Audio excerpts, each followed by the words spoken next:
इस कार्यक्रम के पुण्यार्जक हैं श्री अरुण कुमार जैन, श्रीमती शशि जैन, अभिषेक जैन, अभिनव जैन, रैना जैन, आन्या जैन, मेरठ, उत्तर प्रदेश।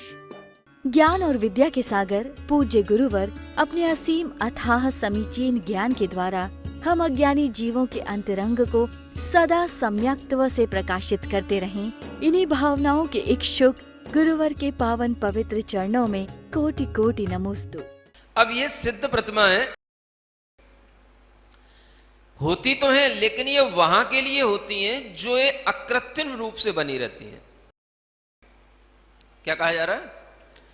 कहीं कहीं ऐसे स्थान होते हैं जिन स्थानों में कहीं पर सिद्ध प्रतिमाएं भी होती हैं, कहीं पर अरिहंत प्रतिमाएं भी होती हैं, जो अकृत्रिम जिनालयों में अकृत्रिम स्थानों पर बनी होती हैं, कहा नहीं जा सकता। तो वहां पर जो लोग पूजने जाएंगे उन्हें कोई फर्क नहीं पड़ेगा कि ये सिद्ध की प्रतिमा समझ के पूज रहे हैं या अरिहंत की प्रतिमा समझ के पूज रहे हैं, वो तो एक अकृत्रिम व्यवस्था हो गई। लेकिन कृत्रिम व्यवस्था में अगर हम अरिहंत की तरह सिद्ध प्रतिमाओं को बना करके रख देते हैं तो कोई देखने नहीं जाता कि इनके कोई चिन्ह है कि नहीं है। और प्रातिहार तो सबके ऊपर कहाँ रहते हैं? मूल नायक भगवान के ऊपर मिलेंगे, उनके आजू बाजू में जो बैठे हुए मिलेंगे उनके ऊपर मिलेंगे, बाकी सामने जो बैठे हैं अष्ट धातु की प्रतिमा सबके ऊपर कौन से चमर डुलते रहते हैं। ज्यादा से ज्यादा एक एक छत्र लगा दोगे और क्या करोगे? है? कौन से सबके ऊपर भामंडल लगे रहते हैं? तो नहीं, छोटी प्रतिमाओं सबके कहाँ भामंडल लगे रहते हैं? है? अब ये बात अलग है कि आप उनको कोई सिंहासन दो और फिर जो है कोई उनको स्थान पर बिठाओ। तो अगर आपने सिद्धों के लिए भी सिंहासन दे दिया तो एक प्रातिहार, तो फिर वो भी हो गया। फिर आप कहोगे कि सिद्धों के लिए कोई प्रातिहार नहीं होना चाहिए, तो सिंहासन प्रातिहार भी नहीं होना चाहिए। फिर तो मतलब ये हो गया कि जो उनको तो फिर बिना सिंहासन के बिठा लो, बस केवल वेदी पे पत्थर पे बिठा दो बस उनको। समझ आ रहा? तो कुछ चीजें एक व्यवहारिक रूप में समझ में नहीं आती हैं, है ना। जब हम सिद्धांत का ज्यादा आग्रह करने लग जाते हैं तो कुछ चीजें जो एक प्रैक्टिकली होती हैं, जो आदमी के दिमाग पर असर डालें, वो नहीं डाल पाती हैं। समझ आ रहा? अब ऐसी सिद्ध प्रतिमाओं को जो आपने बिल्कुल ठोस बना दी हैं, बना तो लोगे, मन की तो कर लोगे, चलो कोई बात नहीं, हमने सिद्ध भगवान विराजमान कर लिए हैं, लेकिन वो प्रतिमाएं आपको कभी सिद्धत्व का भान नहीं कराएंगी।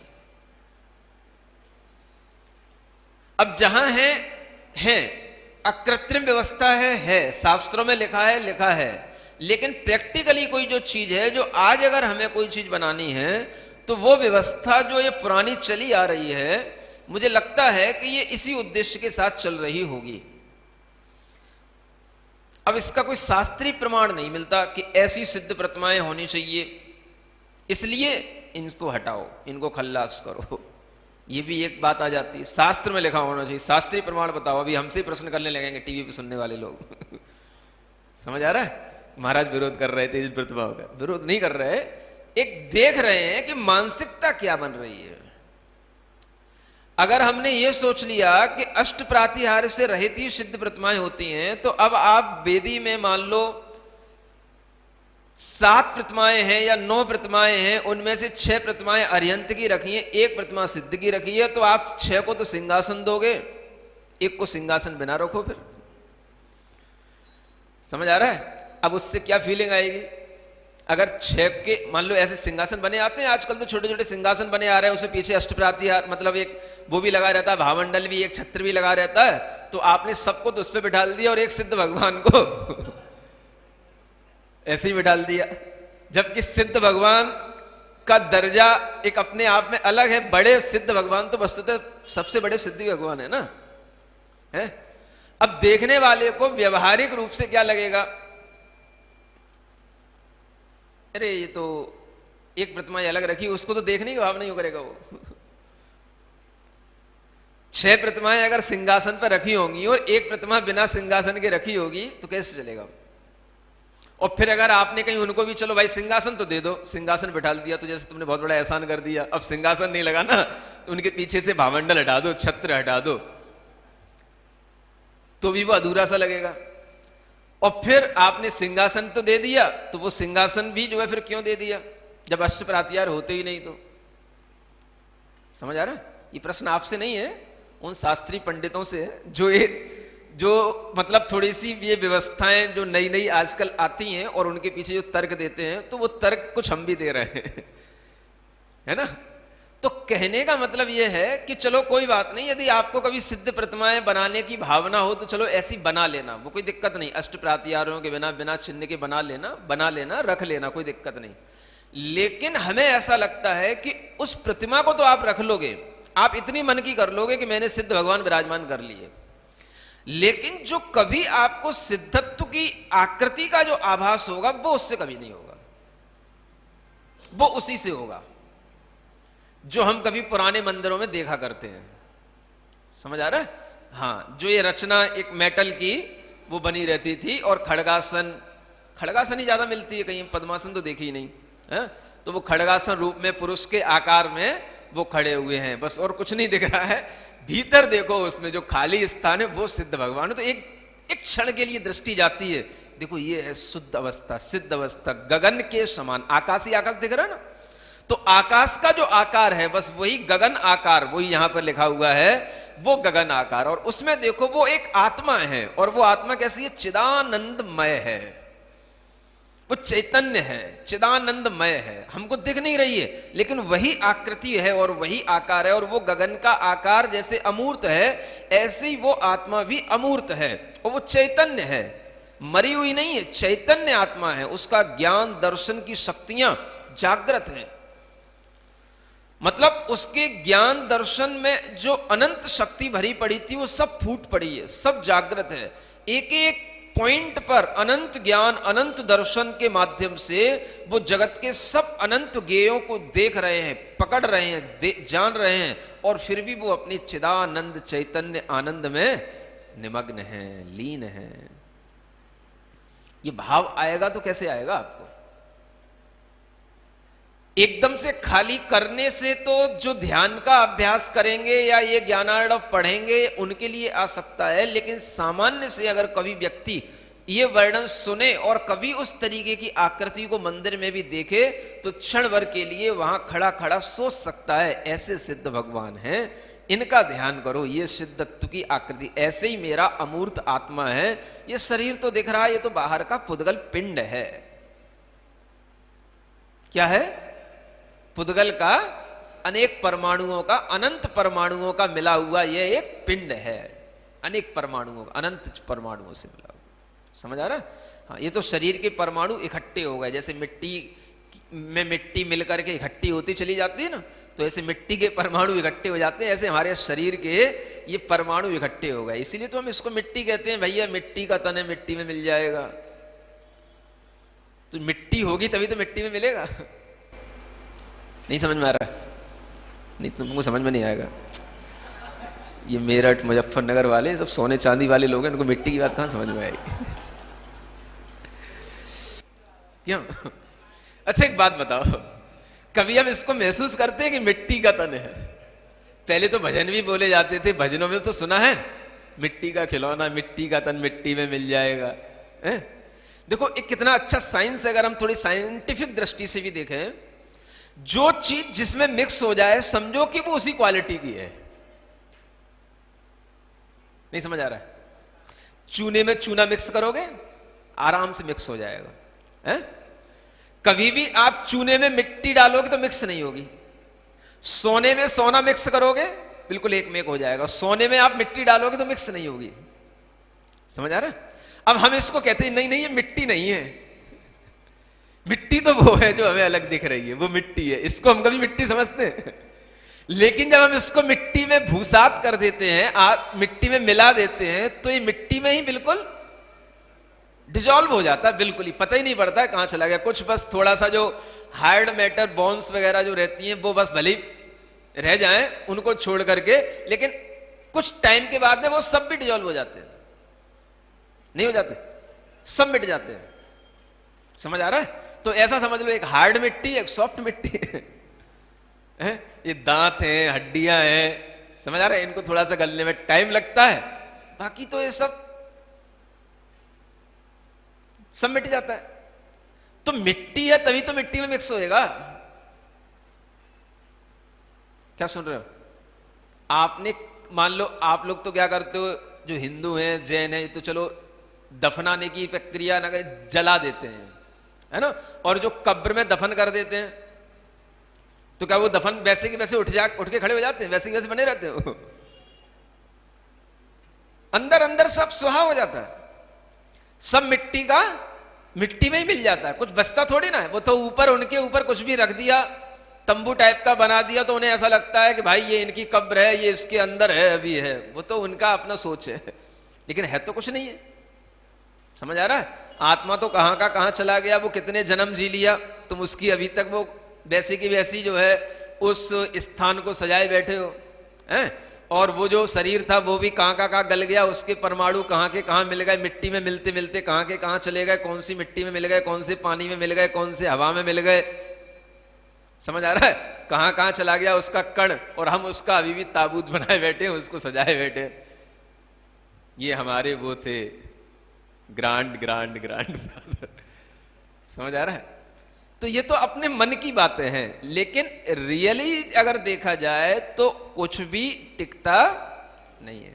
तो इतना तो सिद्ध हो रहा है कि भले ही हमें शरीर को सोने से सजाएं, समझ आ रहा है, चाहे सोने के बड़े बड़े नेकलेस पहने, या चाहे हम कुंडल पहने, चाहे हम सोने की करधनियां डालें, चाहे हार डालें, हम चाहे इसके ऊपर रेशमी वस्त्र डालें, चाहे कितने ही गोटा लगा लगा करके कुछ भी सजाएं, लेकिन ये है तो मिट्टी ही। समझ आ रहा है? और मिट्टी के ऊपर आप कितना ही कुछ सजाओगे, वो सजा तब तक दिखेगा जब तक कि उसके भीतर वह चैतन्य आत्मा है, तब तक उसको थोड़ी संतुष्टि मिलती है कि हाँ चलो मिट्टी को भी हमने सोने से सजा लिया है। समझ आ रहा है? आप कभी ऐसा नहीं करते हो कि कमरा तो मिट्टी का बना लो? नहीं समझ आ रहा है? घर का कमरा तो बनाओ मिट्टी का, और उसमें जो खिड़कियां हैं, दरवाजे हैं, या और कोई भी चीजें हैं, समझ आ रहा है, वो सब बना लो सोने की। ऐसा नहीं करते हो? फिर इस शरीर के साथ ऐसा क्यों करते हो? इतना ज्यादा सजाने की क्यों पड़ती है? जब हमारे लिए ये ध्यान में आ जाए कि वास्तव में साइंटिफिकली ये प्रूव्ड हो रहा है कि ये मिट्टी ही है, हम उसको मिट्टी समझते कहां है? समझ आ रहा है? हम तो उसे सोने से भी ज्यादा कीमती समझते हैं, लेकिन इसकी स्थिति यही है, इसीलिए तो मिट्टी में मिक्सअप हो जाता है बिल्कुल।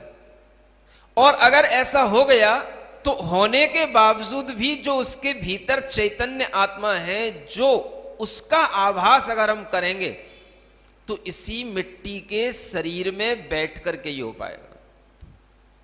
समझ आ रहा है? आत्मा मिट्टी का नहीं है।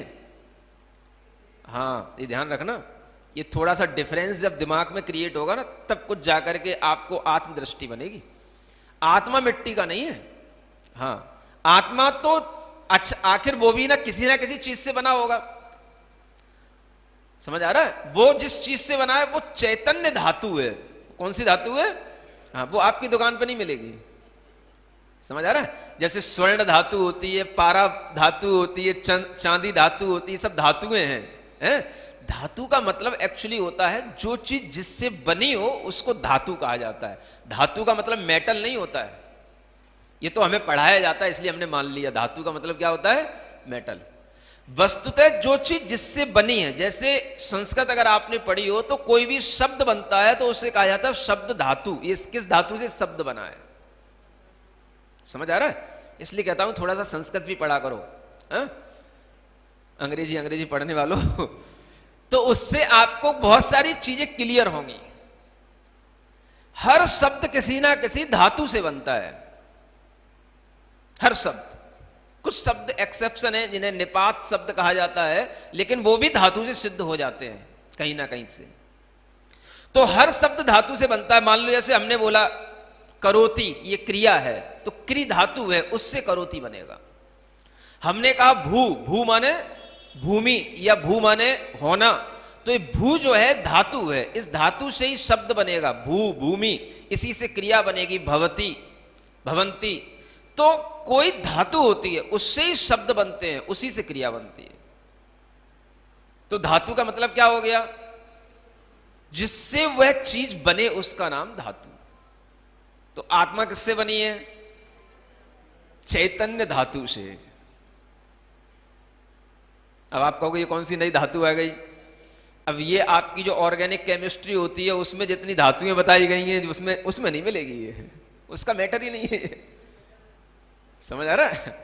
हाँ, ये उस ऑर्गेनिक या इनऑर्गेनिक किसी केमिस्ट्री में आने वाली धातुएं नहीं है। हाँ, ये धातु तो कहां मिलेगी? ये मिलेगी जब आप समय सार कलश पढ़ोगे। क्या पढ़ोगे? हाँ, चैतन्य धातु मचलम। ये आचार्य अमृत चंद महाराज के शब्द बता रहा हूं आपको, उन्होंने लिखा है। ये चैतन्य धातु है, अचल माने कभी भी चलायमान नहीं होती है, ऐसी चैतन्य धातु से बना हुआ यह चैतन्य मूर्ति है। समझ में आ रहा है? मैं अपने आप से नहीं कह रहा हूं कुछ भी, हाँ, सब शास्त्र की बात ही आपको सुना रहा हूं। ये बात अलग है कि वो सिद्धि में बाद में करता हूं, तो थोड़ा पहले घुमा देता हूं आप लोगों को। हाँ। चैतन्य धातु ये शब्द आया, किसमें आया? समय सार ग्रंथराज की जो टीका है वो आचार्य अमृतचंद जी की है, और उसमें उन्होंने अनेक पद्य काव्य संस्कृत में लिखे हैं, उनको समय सार कलश कहते हैं। उन कलश में ये शब्द आए, चैतन्य धातु मचलम। समझ आ रहा है? तो इसलिए मैं बोल रहा हूं, अपने मन से कैसे बोल सकता हूं मैं कुछ भी है? तो ये चैतन्य की धातु। अब इससे हमें क्या फीलिंग आती है?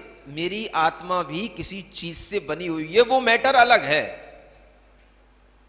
समझ आ रहा है? अब आप आंखें बंद करो, अब देखो आप अपने आप को भीतर की मैं चैतन्य धातु से बना हुआ चैतन्य आत्मा हूं, आत्म तत्व हूं। ये शरीर जो है वो एक मिट्टी और अनेक शरीरगत जो परमाणु होते हैं उनसे बना हुआ है, ये सब उसी में मिल जाएगा। लेकिन मैं जो भीतर चैतन्य आत्मा हूं वो चैतन्य धातु से बना हुआ असंख्यात प्रदेश वाला वह एक चैतन्य पिंड हूं जिसकी ओर मेरी दृष्टि नहीं है।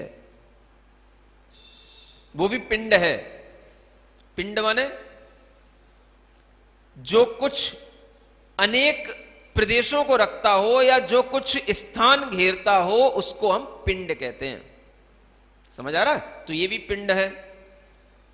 असंख्यात प्रदेश एक आत्मा घेरता है, और उस असंख्यात प्रदेश का वह चैतन्य एक पिंड के रूप में माने एक समुदाय, एक पिंडी इकट्ठा होकर के जब वो हमारे सामने हमारी दृष्टि में आता है तो वो इकट्ठा ही बना रहता है, वो कभी भी उसका एक कण भी इधर से उधर नहीं होता है। अचल इसको बोलते हैं। क्या सुन रहे हो? शरीर की हड्डी टूट गई, जुड़ जाएगी, प्लास्टर हो जाएगा, नई प्लास्टिक सर्जरी भी हो जाएगी, अगर खाल उतर गई तो। समझ आ रहा है? वो सब करवा लोगे, इस पे कुछ नहीं होने का, क्योंकि ये कभी भी हटने का ही नहीं। इस पे कभी भी कितने भी भूकंप आए, कितने भी इस पर उपद्रव हो, एक कण भी चैतन्य धातु का इधर से उधर। सुन रहे हो? कितनी बड़ी चीज है तुम्हारे पास। घर है, मकान है, उस पे भी कितना ही अच्छा पेंट करा लो सब झरता रहता है, दीवारें भी झरने लग जाती, चाहे कितना ही बढ़िया वाला सीमेंट करा लो, कुछ भी करा लो। समझ आ रहा है? हर चीज झरती रहती है। सुबह पाउडर लगा लो, 2 घंटे बाद सब झर जाता है। क्या समझ आ रहा है? लेकिन चैतन्य आत्मा का जितना स्थान है, जितना आकार है, जितने उसके प्रदेश हैं, कभी भी उसमें झराव नहीं, गलाव नहीं, रिसाव नहीं, जीर्णता नहीं, शीर्णता नहीं। सुन रहे हो? कहां है वो? कहां है? अरे है कहां? ऐसी बढ़िया धातु सिद्धत्व का भान करना ये तभी संभव है जब हम चैतन्य धातु को एक अलग धातु के रूप में महसूस करें, है ना? वो जो सिद्ध की आकृति बन रही है उसके अंदर भी हम देखें, ये एक ऐसी चैतन्य अमूर्त धातु है जो हमें दिख नहीं रही, आंखों का विषय नहीं है, लेकिन ये इसी आकार में ढली हुई है। एक दिन आपको चीज बताई थी ना, जो सर्वोत्कृष्ट चीज होती है, जो बड़ी चीज होती है, वो हमें नहीं दिखती, लेकिन वो सबको देखती है। क्या समझ आ रहा है? आप जितने बड़े होते जाएंगे, मान लो आप प्लेन में उड़ रहे हैं, तो प्लेन में आप बैठे हो, आपको नीचे से कोई प्लेन में नहीं देख पाएगा, लेकिन आप ऊपर से प्लेन के नीचे देख सकते हो। समझ आ रहा है? तो ये जरूरी नहीं जो हमें नहीं दिख रहा है वो नहीं है, वो है, वो देख रहा है, लेकिन हम उसको नहीं देख पा रहे। सुन रहे हो? ऐसे सिद्धों के बारे में सोचोगे तो आपकी श्रद्धा में चैतन्य आत्म तत्व आएगा। तब आएगा जब इस तरह से सिद्धों का विचार किया जाएगा। वह आत्मा उसी स्थान पर है, लेकिन वह हमको नहीं दिखाई दे रही है, लेकिन वो जगत को देख रही है।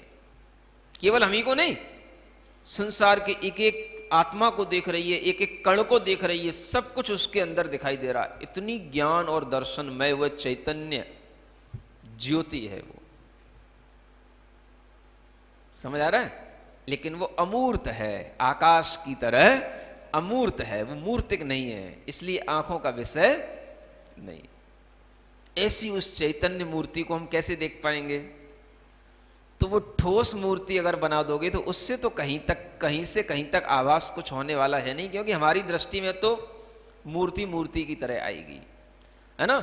अब कौन जानने वाला है कि अरिहंत की सिद्ध की, और कौन उसमें आंख गड़ा के देखता है कि कौन सा चिन्ह बना है कि नहीं बना है? समझ आ रहा है? तो कुछ सैद्धांतिक बातें सिद्धांत में शास्त्रों में होते हुए भी प्रैक्टिकली कुछ जो चीजें होती हैं वो अलग तरीके से चलती हैं। व्यवहारिक रूप से उन्हें इसीलिए अपनाया गया था पहले लोगों ने, शायद आज भी उसी तरीके से यदि अपनाया जाए तो आज भी लोगों में थोड़ा सा चैतन्य का भान हो सकता है।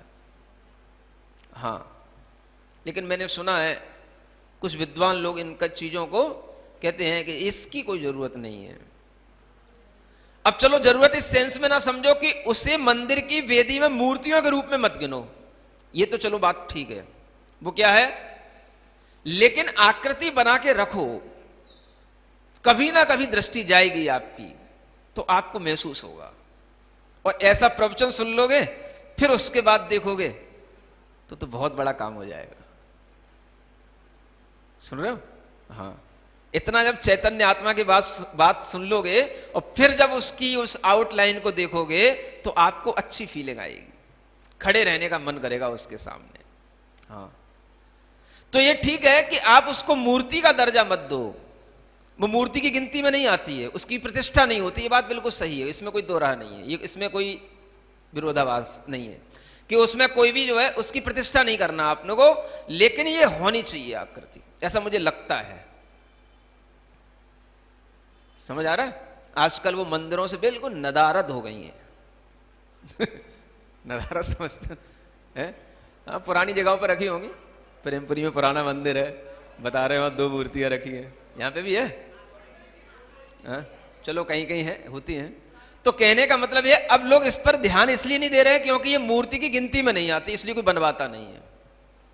मूर्ति गिनती में लेना भी नहीं है। अगर आपको अपनी वेदी में 7 मूर्ति रखनी है, 5 रखनी है, 9 रखनी है, आप मूर्तियों की रखो अरिहंत की। समझ आ रहा है? और अगर कहीं आपको ये मूर्ति रखी मिले तो इसको आप उसकी गिनती में मत लो, इसको एक्स्ट्रा रखो जहां आपको जगह मिल जाए। ठीक है ना? तो कहने का मतलब यह है कि हम अरिहंतों को देखते देखते हमारे अंदर थोड़ा सिद्धत्व की ओर दृष्टि भी जाना चाहिए, और वो इसलिए कठिन है क्योंकि उसकी कोई आकृति नहीं, रूप नहीं।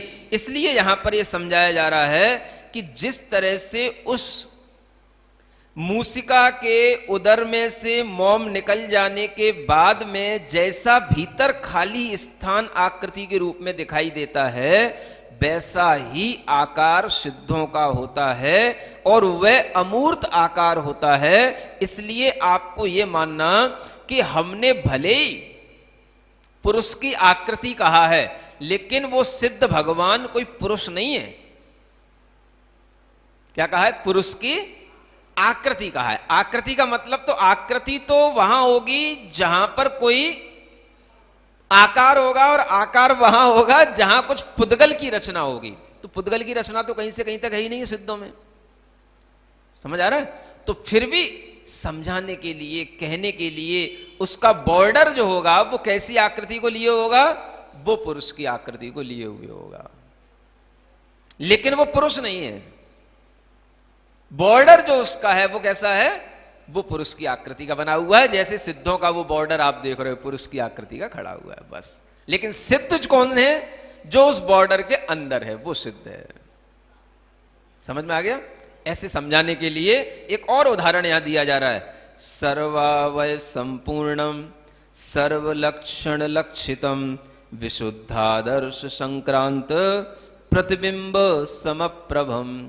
एक अब यहां पर दर्पण का उदाहरण दिया जा रहा है। किसका? क्या कह रहे हैं? दर्पण कोई बिल्कुल निर्मल हो और उसमें किसी का प्रतिबिंब पड़ रहा हो, है ना, पुरुष का उसमें प्रतिबिंब पड़ रहा हो या किसी भी व्यक्ति का, तो जैसे उस प्रतिबिंब की जैसे आभा होती है ना, अब उसमें हमें पुरुष की आकृति दिखाई दी प्रतिबिंब के रूप में। किसमें? दर्पण में, है ना। तो वो दर्पण जो है पुरुष नहीं हो गया, दर्पण तो निर्मल है, उसकी जो आभा है वो बिल्कुल निर्मल है, उज्जवल है, और उसमें हमें जो पुरुष दिखाई दे रहा है वो सब अवयवों से परिपूर्ण है, सब लक्षणों से युक्त है, लेकिन वह पुरुष का वह क्या एक दिखेगा आपको, केवल प्रतिबिंब दिख रहा है। समझ आ रहा है? वो पुरुष नहीं हो गया। इसी तरीके से सिद्धों की उस चेतना में, सिद्धों की उस आकृति में हमें जो कुछ भी दिखाई देता है वो सिद्धों की आकृति ही है, लेकिन वह इतनी निर्मल है, इतनी निर्मल है कि हमें उसमें सब कुछ प्रतिबिंब की तरह दिखाई देने लग जाता है। ये सिद्धों को समझने के लिए ये दो उदाहरणों को ध्यान में रखना। एक तो आकृति को समझने के लिए, एक उनके भीतर क्या आ रहा है उसको समझने के लिए, है ना। जैसे दर्पण है तो दर्पण तो अपने स्थान पर है, लेकिन उसमें जो कुछ भी है सारा का सारा उसके अंदर दिखाई दे रहा है, लेकिन फिर भी वो दर्पण दर्पण में स्थित है। ऐसे ही सिद्धों में जगत आ रहा है, लेकिन जगत नहीं हो गए सिद्ध, सिद्ध सिद्ध में स्थित है, जगत उनमें केवल प्रतिबिंब की तरह डोल रहा है। इतनी निर्मलता है उस सिद्ध की आत्मा में। समझ आ रहा है? इस प्रकार से क्या करना है, इत्यसौ संतताभ्यास वसात संजात निश्चय अपि स्वप्नाद्यवस्थासु तमेव अध्यक्षमीक्षते। कहते हैं इस प्रकार से जो निरंतर अभ्यास करता है सिद्धों के विषय में, अभी क्या कर रहा है, ऐसा सोच सोच करके ऐसे सिद्ध होते हैं, ऐसे सिद्ध होते हैं, ऐसी सिद्धों की आत्मा होती है, ऐसी सिद्धों की आत्मा में ऐसा जगत प्रतिबिंबित होता है। इस तरह के नॉलेज लेकर के उसकी निरंतर कंटिन्यूअस प्रैक्टिस जब की जाती है, तब क्या होता है, तब उसे निश्चय होता है। सुन रहे हो? निश्चय इतना सरल नहीं होता है जैसे आपने बना रखा है। किताबों के पढ़ने से निश्चय नहीं होता है। सुन रहे हो? निश्चय होता है दिमाग में ध्यान का अभ्यास करने से, दिमाग में उस चीज का बार बार मनन करने से। उसी तरीके की आपके अंदर एक बिल्कुल फेस बन जाएगी, उसी तरीके की आपके अंदर इमेजिन होने लग जाएगा जैसा आप निरंतर चिंतन करते रहोगे। तो आचार्य कहते हैं ऐसा जब निश्चय हो जाएगा तो फिर वो निश्चय ऐसा हो जाता है, यहां तो ये तक लिखा है स्वप्नादि अवस्थासु, माने आपको बिल्कुल जैसे सिद्ध भगवान दिख ही रहे हैं ऐसा निश्चय हो जाएगा, तो स्वप्न में भी आपको वो सिद्ध भगवान प्रत्यक्ष दिखाई देंगे। आप क्या सुन रहे हो? आंखों से नहीं दिखाई दे रहा कुछ भी, लेकिन फिर भी इतना मन पे छा गया, इतना मन में अभ्यास आ गया, तो वो अभ्यास आपको स्वप्न अवस्था में भी बना रह सकता है। स्वप्न में भी आपको सिद्ध दिख सकते हैं, क्योंकि मन के ऊपर संस्कार है, आप जैसा डाल लोगे वैसा दिखेगा। समझ आ रहा है? जब आप केवल पूजा करते हो भगवान की मंदिर में जाकर के, तो कभी कभी आपको पूजा करते भी मंदिर में स्वप्न में दिख जाते हो। स्वप्न में ही हमने भगवान आपकी पूजा कर ली, कभी दिख जाता है कि नहीं? मुनि महाराज को आहार देते हो, स्वप्न में भी दे लेते हो कई बार। स्वप्न में वही सब आ जाता है जो हमारे अंदर मानस में भरता चला जाता है, हमारी क्रियाओं से वह चीज हमारे मन में जाती जाती है। समझ आ रहा है? इसे बोलते सब कॉन्शियस माइंड में कोई चीज चली गई। आज की मतलब साइंस के अनुसार, वैसे सब कॉन्शियस माइंड कोई चीज नहीं होती। समझ आ रहा है? ये तो सिर्फ आज की साइंस के समझाने के तरीके हैं। चीजें क्या होती हैं? हमारे कर्म के संस्कार में वो चीज चली जाती है, उन्हें कर्म की तरफ दृष्टि जाती नहीं है। समझ आ रहा है? तो वो सब कॉन्शियस माइंड की तरफ, उन्हें माइंड के भी बियॉन्ड कुछ दिखाई देता है, कुछ तो है जो हमारे संस्कारों से रात्रि में स्वप्न के रूप में उद्घाटित होकर के आ जाता है। तो साइंस उसको एक नाम दे दिया, सब कॉन्शियस माइंड, अनकॉन्शियस माइंड। लेकिन एक्चुअली है कुछ नहीं है, ये सिर्फ कर्म है और कर्मों का ही संस्कार हमारे ऊपर पड़ा रहता है। वही कर्म जब हमारे फिर से उदय में आते हैं तो वो इस तरीके से रिफ्लेक्ट होते हैं। सुन रहे हो?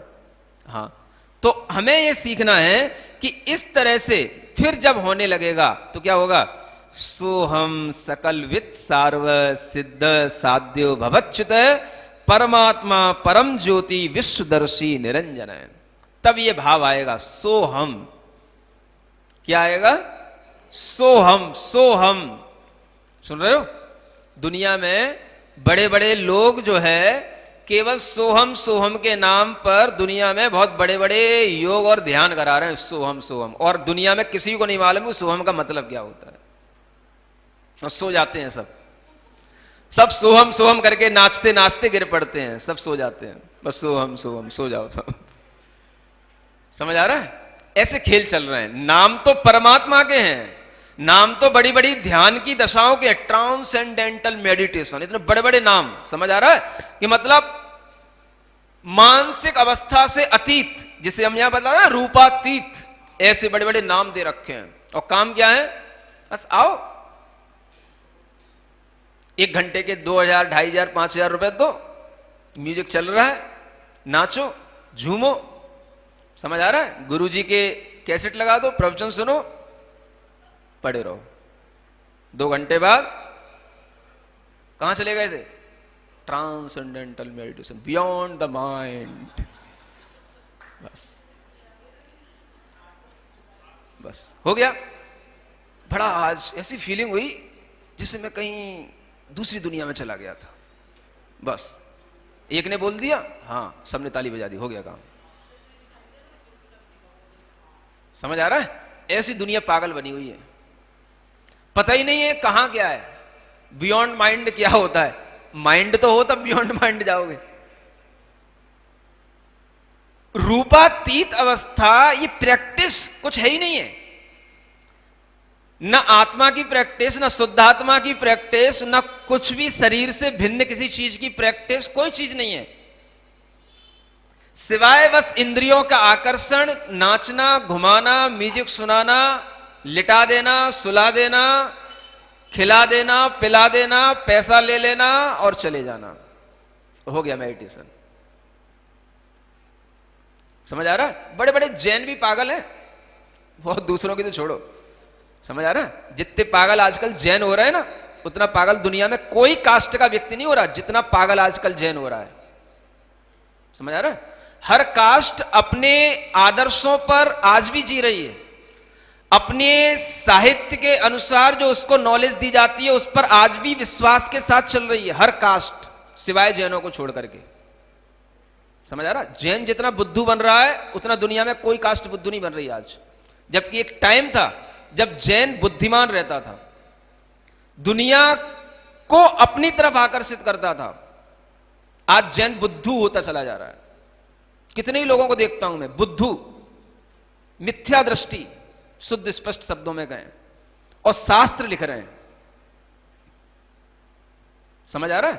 इंग्लिश में लिख रहे हैं और इतना अज्ञान भरा है भगवान के प्रति कि वही भगवान ने ये किया, भगवान ने वो किया, और इंग्लिश में लिखे जा रहे हैं सब। और नाम आ रहा है फलाने चंद जैन ने इंग्लिश में ये ट्रांसलेशन कर दिया, ये कर दिया, वो कर दिया। ऐसे बुद्धू लोग हैं दुनिया में। धारणा में मिथ्यात्व पड़ा है, लाइन में कहीं से कहीं तक कोई सम्यक ज्ञान नहीं है।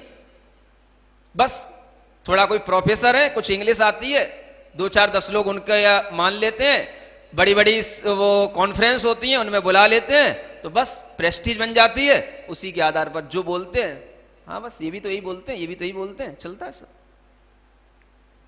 इसलिए बोल रहा हूं, आदमी अपने दिमाग से मिथ्यात्व तो हटाए कि जब तक हमारे दिमाग में रहेगा कि एक भगवान है, इस भगवान ने दुनिया बनाई है, तब तक तुम्हारे लिए कभी सिद्धात्मा का ध्यान होने वाला नहीं है।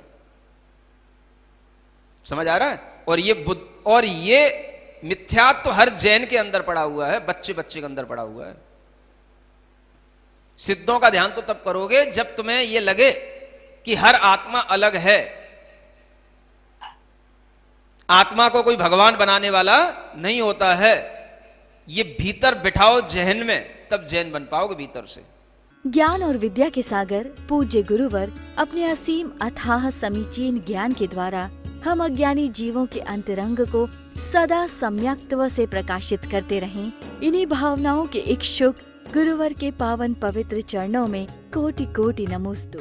इस कार्यक्रम के पुण्यार्जक हैं श्री अरुण कुमार जैन, श्रीमती शशि जैन, अभिषेक जैन, अभिनव जैन, रैना जैन, आन्या जैन, मेरठ, उत्तर प्रदेश।